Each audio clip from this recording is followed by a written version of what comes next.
Free enterprise is our economic system or our means of production, privately owned and operated for personal benefit. Free enterprise cannot legally be taxed unless it volunteers itself. The reason why income tax seems inescapable is because most every job on the planet requires you to sign a number of documents with fancy wording stating that you are agreeing to be a representative of a corporation or entity. What all of this means is simply that when you sign working papers, which are required by pretty much every employer that you apply to, you are waiving your rights as a natural person protected under the Constitution and agreeing to represent an artificial person that is not protected under the Constitution. It's difficult to avoid because if you do not sign the document waiving your rights, you won't get the job. So why does every employer voluntarily pay taxes, which leads to the requirement of those documents? Because without doing so, the business loses all state and federal benefits provided to private or commercial business. And furthermore, most people simply accept the mistruth that income tax is required by law without investigating it. When your name is presented on a document with the first letter of your first and last name capitalized, it represents capitis diminutia minima, which occurs when a man's family relations alone were changed. It's a minimal loss of rights. When your last name appears in capital letters, it represents capitis diminutia media, which occurs when a man loses his rights of citizenship but not his rights to liberty. This means you can be fined and penalized, but not enslaved or imprisoned. But when your entire name is capitalized on any document, it represents capitis diminutia maxima, which states that a man's condition changes from freedom to bondage.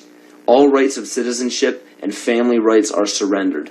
This means you can be fined, imprisoned, and enslaved in any amount for any duration at the whim of the state's suggestion. But it is important to note that if you do not legally bind yourself to these documents stating that you waive your rights and represent a corporation, you do not have to attend any court.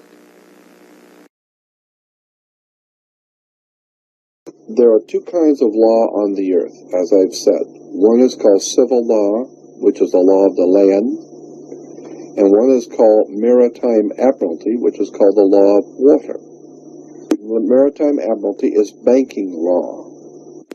So consequently, the corporation and government and people who want to control you, they create a second you, and that second you that they control, that they created, is all capital letters. Check it out. Anytime you get a bill, get a lawsuit, you get a fine, a ticket, somebody sends you a bill from the Department of Water and Power, check it out on your driver's license, on your Social Security card, on your insurance cards. Anything having to do with business, your name will always be in all capital letters, because only all capital letters can be dealt with by banks and government. You need to wake up and find out how this stuff really works. Because once you understand that you don't need to submit yourself as an American to a British commercial venture called courts. You're an American. You don't need to go to court. You only go to court because you agreed to go to court.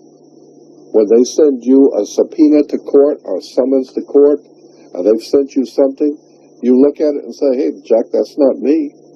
That's in all capital letters. All capital letters is a corporation.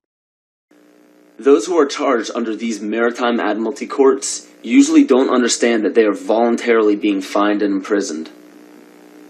When a judge calls your name and asks if you are that name, those who say yes are verbally agreeing to represent the artificial person that the name represents. In doing so, you are voluntarily waiving your rights under the Constitution. Your absolute rights as natural persons are the right to life, security, and property. And all of these are very important. Remember that you can never be deprived of these simple rights unless you are willingly waiving them. But you need to understand your rights if you want to be protected under them.